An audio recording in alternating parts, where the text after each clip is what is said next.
Hey guys, so the movie review is going up very late this week. Should have been Thursday night. It's Sunday night. That's because we had some green screen, white balance, even audio issues on this one. However, we managed to fix it enough to where I think it's acceptable to watch. And I really wanted to put this one up instead of throw it completely in the trash as a lost episode or something. Because it's on a movie I really enjoyed, Mandy, with my best friend Nick Cage in it. I have to put it up here, even if for my own little personal collection. So I hope you guys enjoy the review. All right, check it out.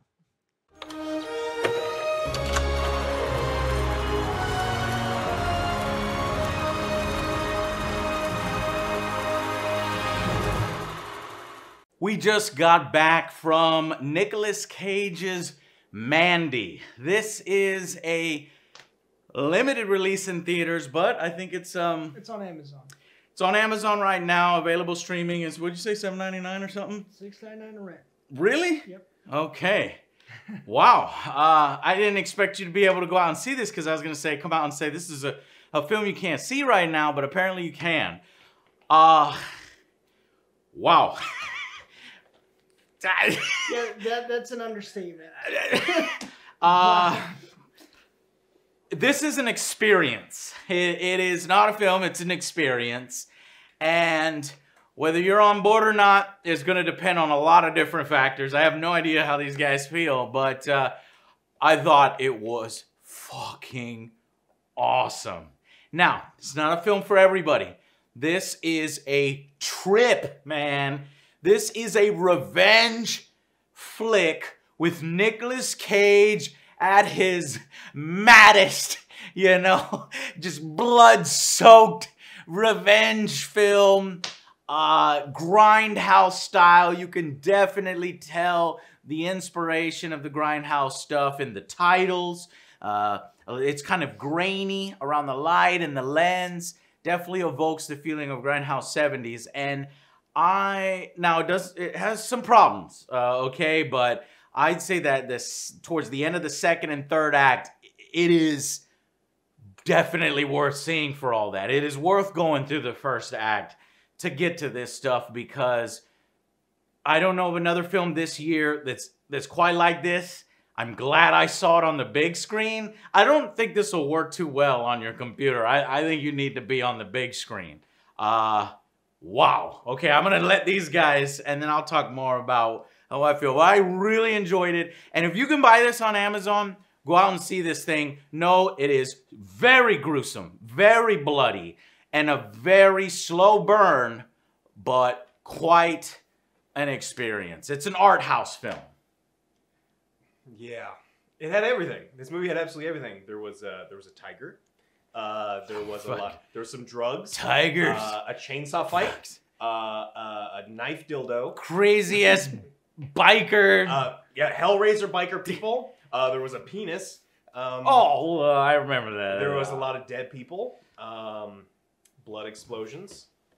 Everything. Don't forget the chainsaw bite. Yeah, it had everything. It was kind of trippy. I checked my watch a lot. It's very trippy. Yeah. How can you not like a film that has all of those things? I didn't say I didn't like it at all. Oh, okay. I'm just saying so. And I checked my watch a lot in the first 45 minutes, not because I was bored at all, but because I knew I wanted to be able to say the first 45 minutes, nothing happens, but it's super trippy and it sucks you in.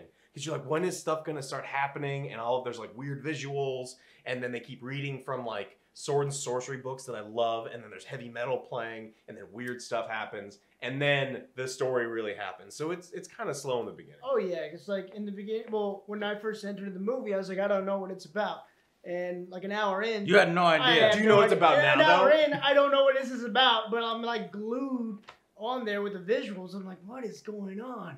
I can't stop looking at this. It's beautiful. They use a lot of reds. They've used a lot of blues, a lot of lens flares. They have some animation, which that's one part I felt didn't really work. Yeah. I don't know. It's It's very stylistic. Yeah, they were going kind of like a rock feel. Well, it reminded me of heavy metal a little bit, like heavy metal, the film.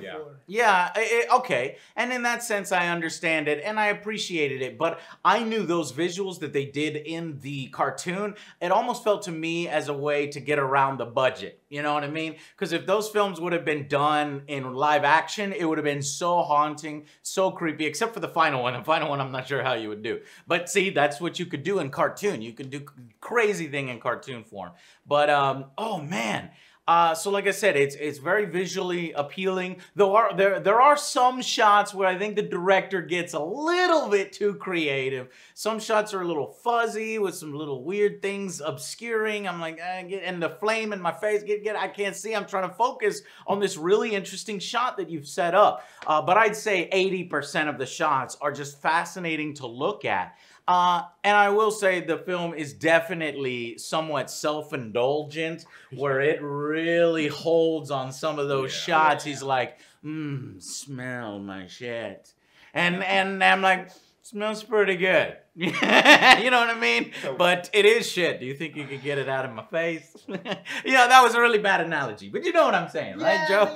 It was very interesting. And he knew that he was setting something interesting up. And for, like I said, 80% of the shots, it worked out. But man, I saw the trailer. So I was fully prepared for something trippy and a revenge flick. And Nicolas Cage. This is Nicolas Cage's best performance in a long-ass time. It plays to his strengths. This character barely talks. It's mostly emotion. It's mostly craziness. I like how you said that. He plays to his strength. He doesn't talk. Yeah. It's all emotion. Yeah, it is. And nobody does these crazy madman things with his eyes and these screams like Nicolas Cage does. And that was great. It's just fucking, this is a really fantastic time. It's a pill. And it is a pill that's hard to... You have to watch it. It's hard to swallow at times. But you kind of are like, I'm glad I took that freaking pill. By the end, I don't know about y'all, but I really enjoyed the film. You know, but I really would probably cut some here. This is like almost like a 2-hour adventure. It is. And some of those shots that linger and hold, if you start getting more modern with the cuts, because I think a lot of the 70s films, they have long lingering shots. And I think kind of that's what he's throwing back to. And also he thinks his compositions are good, which they are. And his lighting is fascinating, which they are. I don't like saying this, but you know, almost every frame is a little bit of art. And I know that they must have filmed it and he looked at it and he said, okay, this looks good, but we need to make the lighting go like this. And it's fucking art, every frame in this, every scene. You feel the inspiration for a lot of the scenes. Like there's scenes where it's like, this is, you know, like the chainsaw scene, you're like, all right, I'm definitely getting some Leatherface. This is where, and there's scenes where it's like, this is 100% Hellraiser. I'm looking at the scene. Yeah, you get some inspiration. And then you're like, other oh films. man, this is what it feels like. And he's not stealing the scenes by any means. No. He's made it his own. But there are things in the scenery that he puts in the shot that you're like, okay, I get where he's coming from. And it's really good. It's a very simplistic story. It's basically just a guy getting revenge, okay? You know. From a crazy cult. From a crazy cult. Yeah, there was something else. The children, what is it? I like that guy. He was the cult leader? Yeah, he was like believable. Yeah. It was just like, I hate this guy. But it's a good villain. It's a good kind of hate. You can see his tortured soul. You can see the bullshit behind it. But yet you can also see that he buys into it. Mm-hmm. And they make this character deep without really over-explaining everything. There are these sort of artifacts that this cult uses. And when you're first watching the film, you're like, are these things real? Like, what the fuck is it? And you get closer looks. I know we won't spoil anything. We'll talk about spoilers afterwards. Well, everyone in this movie is on drugs, which helps explain a lot of what's happening. There's lots of elements in the movie, and I think this one deserves a rewatch, even though the beginning is very slow. For sure. It ties into a book that she's reading at some point. I don't know if that's an actual novel that I could go out and seek out, but you know, or if it was just a fictional novel created for this universe. But yeah, there's lots of really fascinating shots. The action is done well. The revenge storyline is done well. It is bloody. It is gory. It is satisfying. It's hard to take your eyes off of. And I'm struggling to come up with some negatives. The performances from Nicolas Cage, fantastic performance. What's from that the guy's cult name? leader. He was in the trailer. He was in Predator. He's also in Yeah. Commando. What's his name? Oh, I don't know that guy's name. I love him. You know He's what the I'm talking about? anytime. Yeah. Anytime guy when he Yes. cuts his face with the razor in Predator. Yeah. He's in this film. I'm like, oh, that's so good. And he's like, I thought he was gonna have a bigger role. yeah, I thought he was gonna have a bigger role because he was in the trailer. But I mean, his role is effective. It's good to see him come back and in a film I haven't seen him in forever. And he sort of gives a little context to this little universe that's set up. Gives a little backstory. Kind of gives a little reality. But I like how the film sort of blurs the line between sort of, you know, is he on a drug trip or is he in reality? And I don't think, it doesn't do it in an annoying way. I think this is all set in reality. Yeah. You know, but it's so hyper stylized. It's so, you know, the way it's presented into you, it feels mystical. It feels far more profound and deep than this simple story than it really is. So I think the director came in here with a vision. He executed it perfectly to the way he wanted, and it really comes across. And it's so fascinating. You know, I'm thinking about little different parts of the scenes that stand out, that were memorable. I want to go and seek this guy's other films out. I think that's how Nicolas Cage got interested. I think it was Elijah Wood, Elijah right? Wood was a producer of the film, and he Told him introduced them about and it. said, "Read this script." It's And yeah, and Nicolas Cage had saw the film, the director's previous film, and he's like, I want to be on board. But yeah, great performances. It's crazy. I mean, what are some negatives? there was some interjections of humor that some of them were really appropriate and I liked, and then there were some at times where you're in a really intense moment, and then the character says something that is kind of odd, and it almost doesn't fit the scene, and it's not quite believable, and it's really funny, and like everyone in the theater was laughing, but it's like that almost feels inappropriate, and I'm grasping at things to like this movie. A lot of people will hate. I'm not one of them. A lot of people, like your mom, doesn't want to see this movie. Don't take her to go see this. No. And like, if you've got your mom won't like it, grandma won't like it. The internet naysayers won't like. You know, when somebody's like, oh, if you find art house films annoying or slower paced films annoying, I think it's gonna be easy. There's just way too much charm for Nicolas Cage and this revenge film. By the end of the film, that you're not convinced. You're just no. I'm not buying any of that. You know, because, you know, I saw a few reviews because I had to look it up. I was like, oh my gosh, you know, what do people think about the film? And, you know, is this fucking boring and self-indulgent? Yes, it is. It's all those things. So you're right. But it manages to overcome all of those things. Those things make it unique. This is unlike any other film you'd find in theaters. In fact, it's not in theaters. I mean, I wish we still got films like this that were so different from mainstream films. You know, this is much different from National Treasure. Yeah.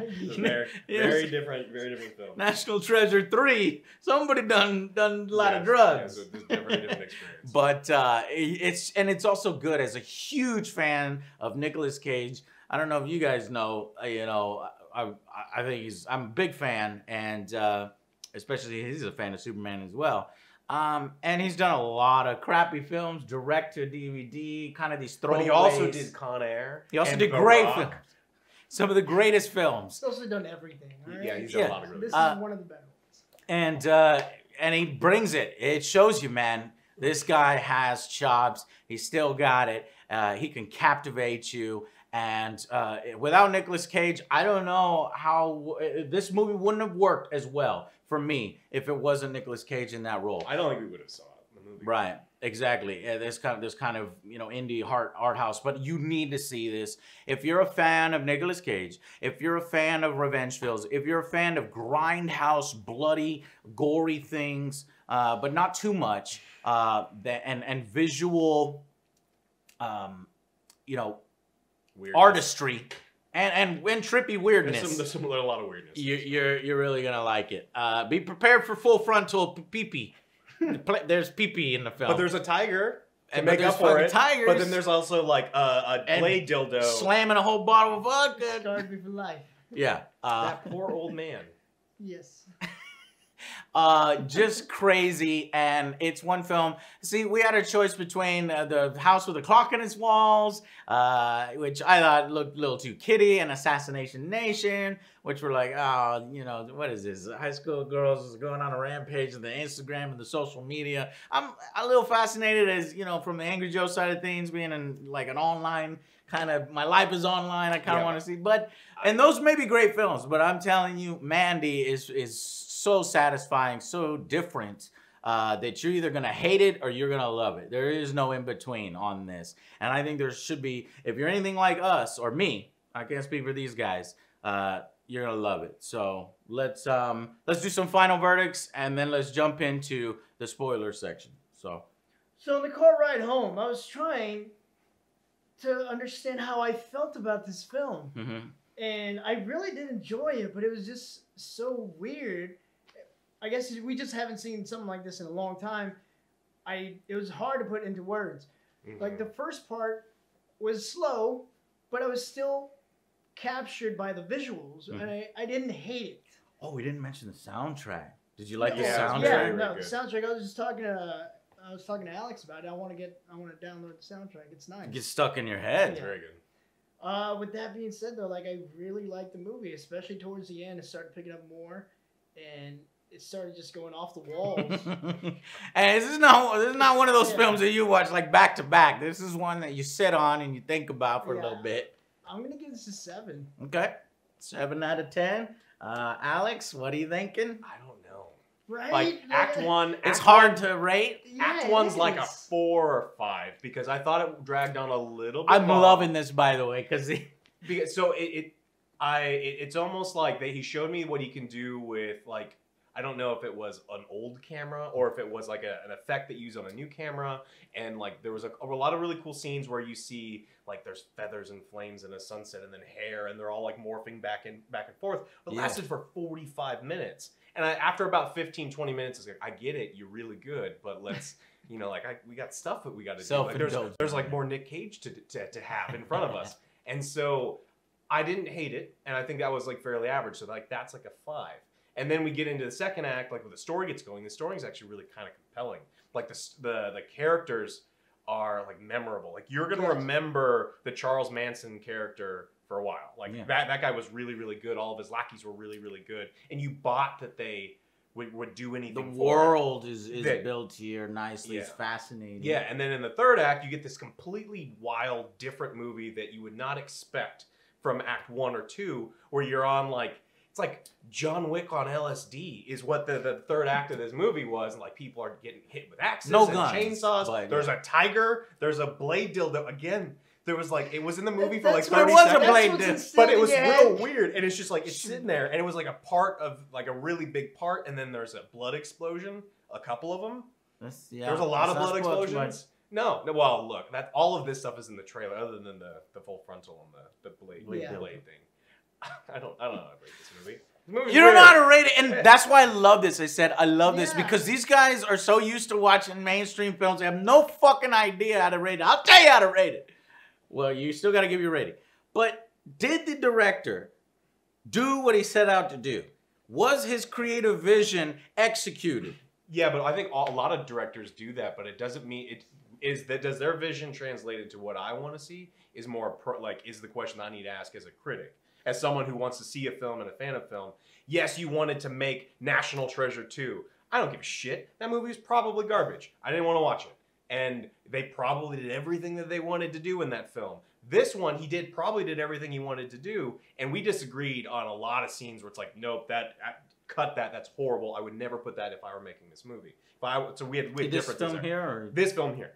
So there'd be a lot of differences between how I would handle certain scenes. And humor was one of the things that I thought was kind of But I think this one will you're make an always going to impact. be able to make a better movie in your mind. That's Yeah. I think that's a little unfair, but you have to say, was he trying to convey something? But I don't know. It's different critiquing style. What you said was, did he do what he wanted to do? And I think most a little more than that, obviously. You know, Yeah, but was it entertaining? Did it captivate you? Did you believe this world? Were you pulled in? Were you engrossed? Will it make an impact? You're gonna Did it make an impact? Oh yeah, for Yes. sure. For sure. All Is this a legendary film? No. Yeah. Like, I don't even think that this is one where I'm going to be like, everyone needs to go out and see this film. I think it's probably better than a 7 in my mind. I think this could be an 8. I think it's good. I think you should go see it. An 8. An 8 out of 10 then? Yeah. Okay. So that's where I was thinking. I want to give it an 8 out of 10, but I feel like a 9. I'm moving towards a 9, and it's because I'm a huge fan of Nicolas Cage. You can watch This it again is if you want. this is right. You can get it on Amazon, apparently on demand or live streaming or whatever. But you know, it's a welcome change of pace. It's a really excellent role that he selected. I think it was well done, and but you're right, and I have to come down because we watch these things. We're like 5 minutes from watching this, Yeah. so this is one of those films really hard to talk to you about 5 minutes after seeing it because there's lots of imagery here. There's lots of things that you can find on second reflection and second watching. So I am going to end on an 8 out of 10. I think it's an 8 out of 10 with potential for a 9 out of 10.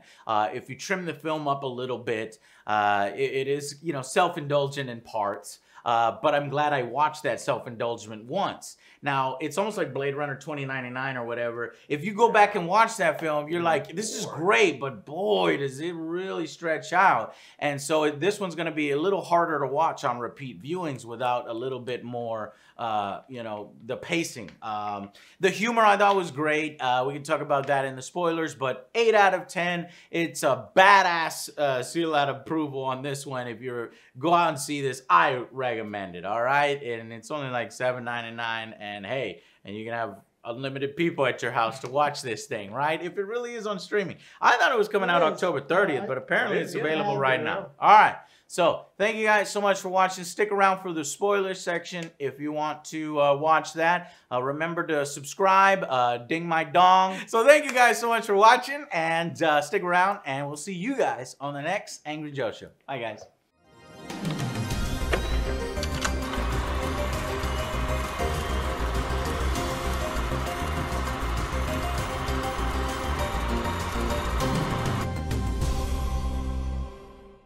All right, so welcome to the spoiler section. If you actually took our advice and queued it up on Amazon there and bought it and watched it, or was one of the lucky few to see it in the theaters on limited release, let's talk about it now. Or you don't care and you just like hearing spoilers. There's like nothing to spoil in this film. Right, it's very, very simple. Is that a magic flute?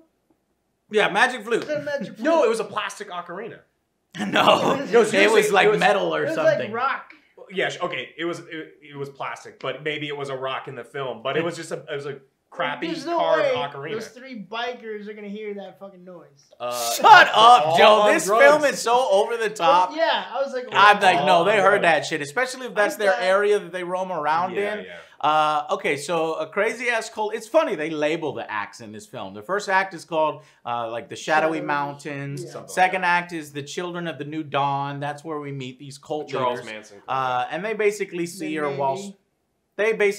while she's walking around, and that's how this cult leader gets obsessed with her and wants her. And then obviously, shit gets kicked into high gear, and that last part is called Mandy, the third act.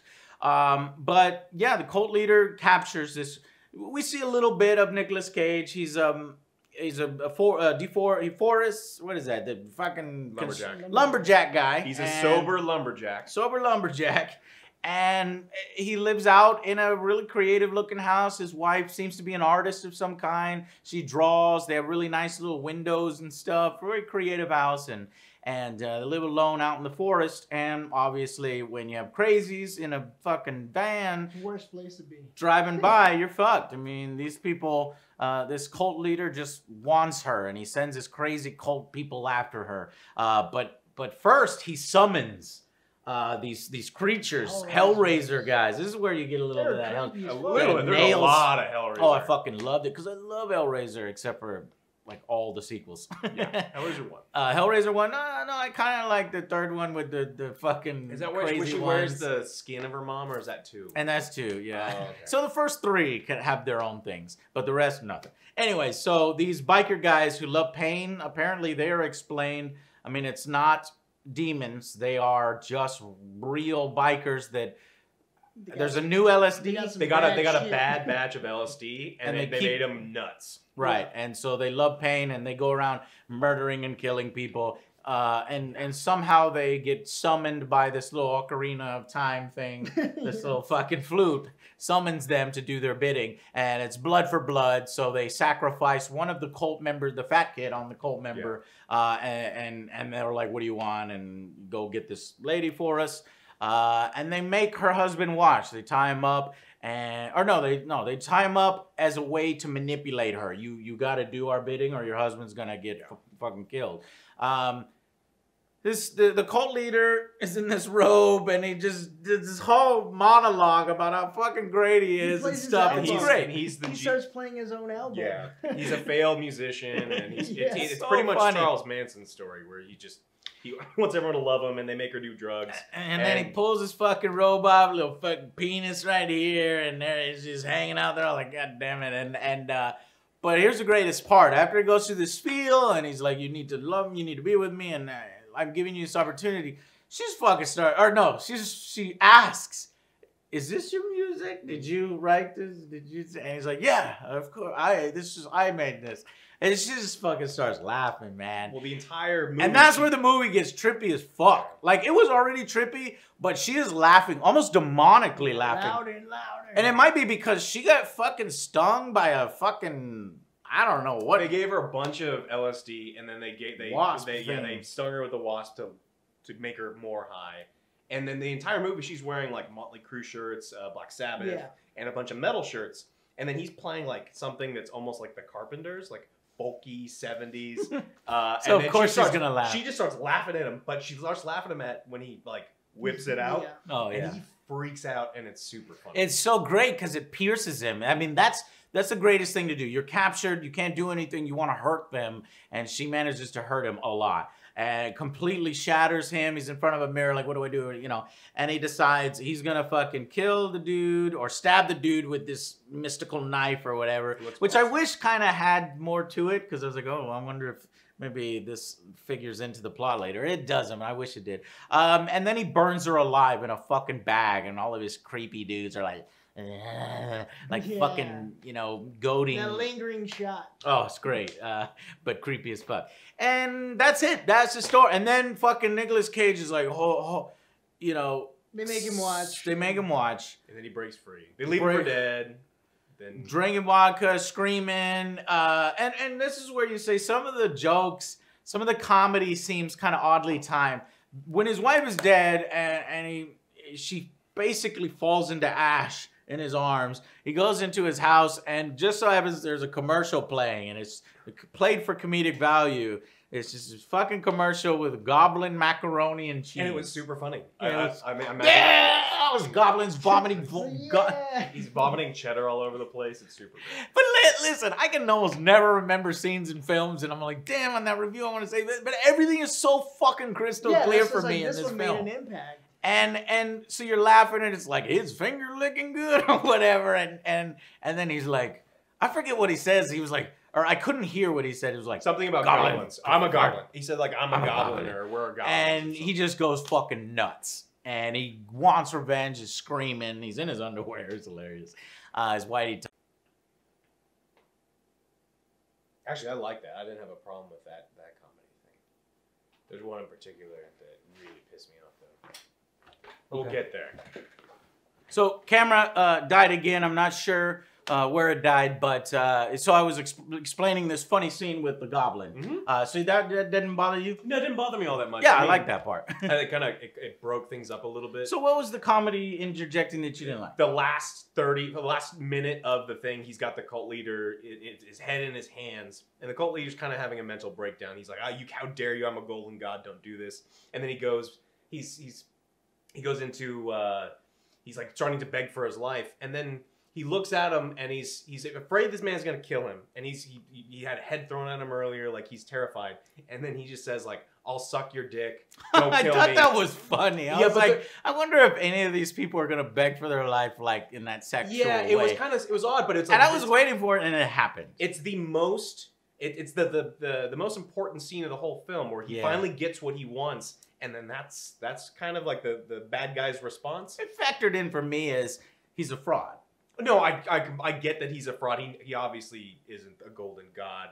And then he goes, throughout the movie, he goes through wrathful god where he's screaming and he has kind of like the Christian Bale Batman voice that comes out every now and then. It's kind of not great. But he's screaming at all of his followers and goes like, "Oh no, but I'm nice."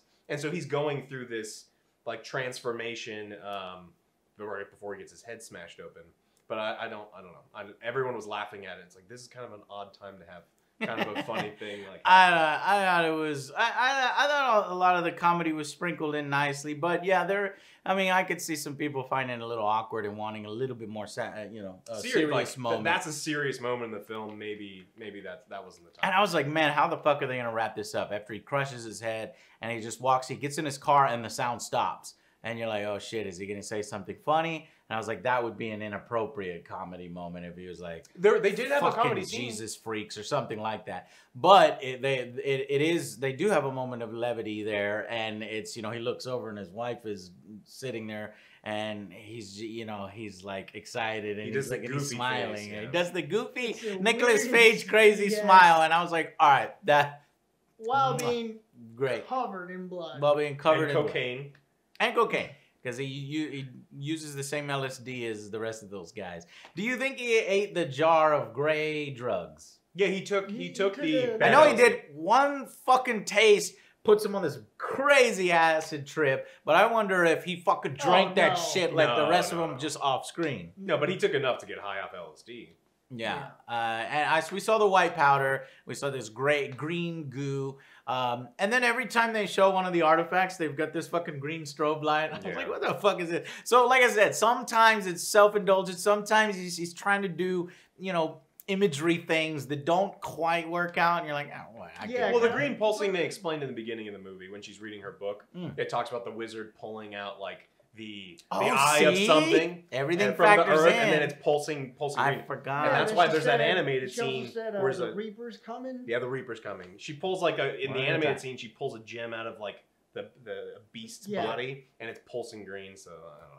So anything mystical. And they tied it in, but I mean they didn't explain anything about it. It's just like it's good. Yeah, it's a plastic sword to get stabbed with. And I just loved. They had some great matte paintings in this. The quarry, which when it fucking pans up, the quarry sort of turns into an otherworldly, jagged edge, rocky, different planet, planosphere, and it just fucking looked awesome. And I was like, man, this is one of those like cool ass grindhouse. This film's got style. It's got style, got great performances. It does, but the thing that kind of felt out of place for me was the tiger.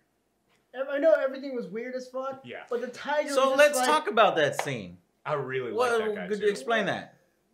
This drug dealer senses Nicolas Cage in the back, and then he starts having is that dialogue. what he was? A drug dealer? He was the guy making all the LSD. Yeah, he makes. I was like, who the fuck is this guy? Yeah. So basically, he starts having a conversation with himself, kind of. Well, he does LSD first. The first thing he does is lick his own finger so he gets high.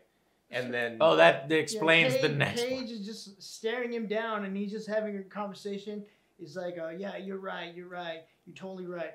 And Nicolas Cage just said nothing and says nothing the entire time. I don't know, it's just weird. Joe, don't you understand? You can't cage the tiger.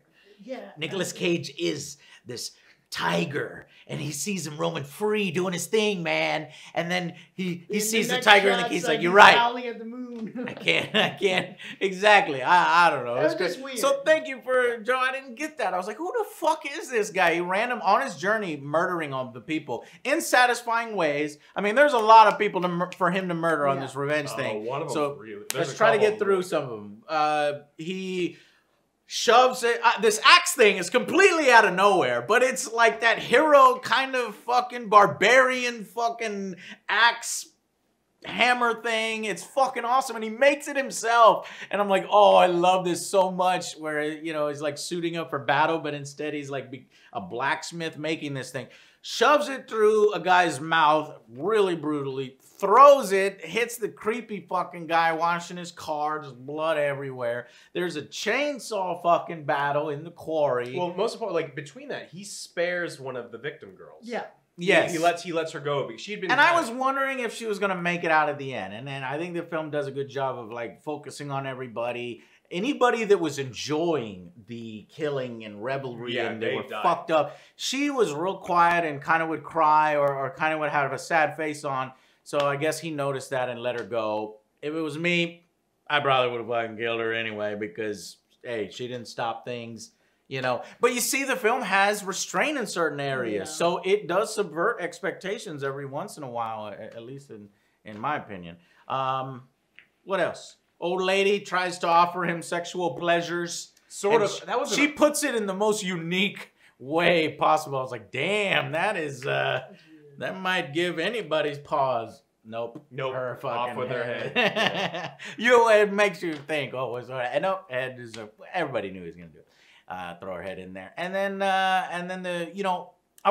don't know. I was just so geared up for this final battle that I wanted it to be a fucking battle, but it's not a battle. This guy's a weakling. He's a fucking, loser pussy, fucking. He's not going to put up a fight, but still satisfying as he crushes his fucking head, which I don't think is humanly possible, but hey, he's you're on a super strain of LSD. And cocaine. And cocaine and fucking gray matter, whatever. So, yeah. Anything else? What are you gonna spoil here? Yeah. No, I think if you see the trailer, you know everything that happens in this movie. Yeah. You expected art house film, slow burn, creepy, trippy visuals, and an experience. All right, guys. Definitely check out Mandy and save yourself a bit of money or the trip to the theaters because it's out on streaming. No. If you have the opportunity to see it in the theater, I think that the score is worth sitting in a big theater, getting everyone else's response. Yeah. You're not going to get that on your monitor. Alex is right. Some good sound. Look it up in your city. See if it's playing. If it is, go out. Okay, bring your buddies. Yeah, not really a date movie, but definitely not. Don't do that. Nice conversation on the way home. Bring your buddies. Yeah. All right, guys. See you on the next Angry Joe show. Bye, guys.